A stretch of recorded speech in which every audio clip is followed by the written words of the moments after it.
This to me is also, shout out to Hip Hop DX. They did an amazing piece on your boy today. Because my focus since I got into radio, my focus since I got into doing this is I want to be the hip hop Howard Stern, meaning not the shock jock, not the one from the 80s and 90s, but the one today who is so deep into the research of his people that he has on the show that they're no longer guests. They're just people that come in for conversations. And that is a part of what I want to do. However, Howard came under fire this week for a skit that he did lambasting Ted Danson when him and Whoopi went to the annual Friars Club dinner. And Ted thought it would be funny to put on blackface. The aftershocks of that were both that Whoopi and Ted had a discussion. Whoopi said that it was fine for Ted to do it. You know, he wasn't a racist. He was, you know, and I think it subsequently led to their demise of their relationship. However, Howard Stern, in his ultimate wisdom and ultimate shock jockedness in 1993, did a pay-per-view special for Christmas and did a segment where him and the late, great Sherman Hemsley pretended to be Ted Danson and Whoopi, Ted in blackface, Howard Stern as Ted Danson, Sherman Hemsley as Whoopi. And he practically the same voice. Pretty much. Pretty much. It's supposed to be uncomfortable. However, I want people to keep in mind, and we're going to talk to the person who produced this segment of the show in 1993, Steve Grillo. Keep in mind, Howard Stern is not being Howard Stern. Right, no, he's Ted Howard Danson Stern is being is portraying Ted Danson in a skit with Sherman Hemsley as Whoopi Goldberg in a skit on a pay-per-view special that people paid for to see. And this is kind of a piece of it.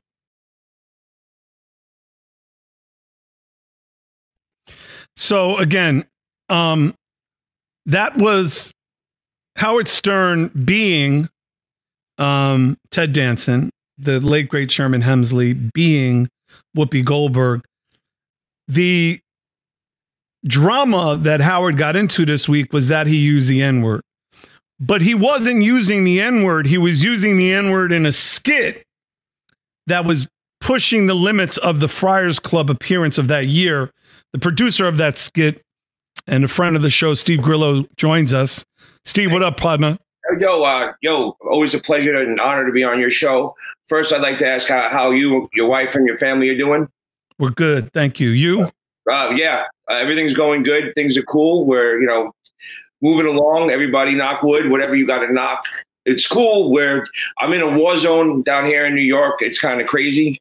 Right. But what I will say is, I was an intern. Really, I wish I was the producer because I actually would have got paid to do it. But I did work on that, and I was part of everything that went on, especially during that pay-per-view special. And Page Six called me and they asked me what I thought, and I was like, I know Howard's not a racist, and back then he pushed the limits to make people seem ignorant about using that kind of language and that kind of humor. But then at the same time, it was funny, so it was kind of okay.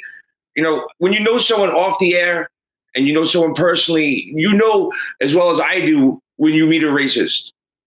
Oh, yeah. No. There's no doubt. I think that the one thing that comes across to me, and even what Howard said this week, is like, look, I would never do, you have to grow, you have to learn, you have to expand. I would never do that kind of comedy now. That is not the kind of comedy I would, practice. But let me ask you something, Grillo. Obviously you were not in a position of power. Like you said, you were working on the show. You were an intern on the show. You were producing segments. You were involved in segments. Were you privy to see the actual scripts and see what was going to happen in terms of camera shots and everything? well, not camera shots, but that's not the first time Howard did it. And I want to go on record as saying the reason why I made the comment to Page Six, and the reason why I did anything I did on my show, it wasn't because I thought Howard's racist and that whatever that all was. I was trying to prove a point about the hypocrisy that's going on right now. About if you're not on one side, then you're against the other side, and one side gets away with whatever they want. If it was someone that was, say, like Jimmy Fallon, who doesn't do political humor, they wanted his head on a platter because he doesn't pick a side. If it was someone that was, say, on Fox News and something like this came up, they would have been protests and they would have been fired. But because Howard and Jimmy Kimmel and Sarah Silverman are all on the Trump side, all on that Hollywood phony side, they get a pass. And I just really can't sit and watch that because I don't think it's right. Howard just got a pat on the bottom. But if Jimmy Fallon, if they would have found stuff like that when Howard did it, you wouldn't see him ever again. And that goes for anybody that's not on their side. So I don't have a side. My side is logic and reason.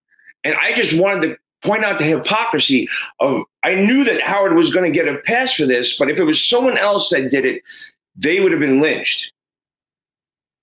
So you feel that Howard is not being really given, I mean, you really feel like Howard's getting off easy for this thing that was done 27 years ago. Like, if it was done that long ago, I think as everybody else should. If it was done like in a satirical manner, like Howard did, like Fallon did, but Kimmel, I don't know. Kimmel was really on the border. If you watched his skit when he was in blackface, it seems like he was just really goofing on. Howard did it in a different way. Jimmy Kimmel was portraying another black person. He was portraying Karl Malone, and he really made it seem like he was an ignorant black man. Mm-hmm. And he gets a pass, but not even an article. And if you look up Jimmy Kimmel, Man Show, Karl Malone, Howard was blackface and imitating someone. He was making Karl Malone look like a stupid black man. Mm-hmm. And I don't know anything about that. And, I didn't grow up a race. I grew up in Canarsie. We had that neighborhood thing. We all hung out in the projects and shit. And I wasn't taught that language in my house. But when someone had a satirical thing about it, it was like calling out people for being stupid. Now I'm calling out people for being hypocritical and stupid, because if you can't let it go for both sides, then everybody should be guilty or everybody should be innocent. I don't know if I agree with you, and I'll tell you why. Again, and this is just me, and maybe it's because I'm such a fan of Howard's. I see the stupidness of it. I see the reason to apologize for it. But I also see the genesis of it, meaning if Ted Danson never went to the Friars Club in blackface with Whoopi Goldberg, and Whoopi Goldberg never said to Ted, it's okay to do that, Ted never would have done it, and Howard never would have done it. Yeah. Oh, there's also, and I think that to me is that Howard's strength is that Howard plays to what is topical in the moment. And that was, I always thought he was a genius. And I thought it was, he had a lot of balls to push that limit. And that's why I loved being on the show and being a part of that show. But, there's other things. He played Clarence Thomas. He played Michael Jackson. He did a lot of other things that were, blackface. It wasn't just the only time on the pay-per-view special, but it was a part of the culture at the time. And him calling out these people, he was always usually making those people like Clarence Thomas, who sexually assaulted a woman and tried to get away with it. He's a Supreme Court judge. He played that up on his Channel 9 show to show, what a piece of shit he was. So on that end, that's cool. But I just don't think that it's fair if for one side or the other to be okay or guilty or not guilty. You So know, you think it should be blanket? Either everybody should be innocent or everybody should be guilty. There's no middle ground. If it's done like and the microphone's off and it's hot, and thank God that N-word just got off the air, like whatever, then that's different. If it's coming from heat inside, that's one thing. But if it's coming from a satirical side, you can't pick a side. Like poor Jimmy Fallon he did one skit. Why aren't they going out Lauren Michaels? Lauren Michaels was the boss. He okays everything. Why he's not under fire? Jimmy Kimmel just did what he told. He was an employee. What about NBC? They let that skit fly. So I'm tired of the hypocrisy. One side's right, the other side's not. You can't be here, you can't be there. If you're not with us, you're against us. It's not that time to do that right now, man. And I think you know that. I think it's a super sensitive time for sure. Yeah. It's not time to throw rocks at the beehive, man. Seriously. Yeah. No, it definitely is not. Looking back, I mean, I don't think there's anything you could have done differently. It's not like you had any power to say anything either way, right? I mean, could you have stood up? Could you have said to Gary Delabate or somebody there like, yo, this shit is crazy. Like, yo, we can't do this shit. Yeah, I don't want to be a part of this shit. He was doing it before I got there. And I kind of got that, why he was doing it, why he put the KKK guy on, just to show how ignorant and stupid that guy was. So I felt it was part of what his job was to like make fun. And also part of when you make fun of shit that's so tense and you get the people to laugh about it and see the humor about it, it kind of puts water on the fire. It takes tensions down a little. You can't do that right now. But back then, he was making fun of racial inequality. And I think he made everybody laugh. I know black people my friends that were black that watched that show, that watched all that shit. They didn't call me and say, yo, Grillo, you're racist for working for this, dude. You know what I'm saying? Yeah. No, I get that. But I think there's also a line right now that says, if you're not calling it out, then you're complicit.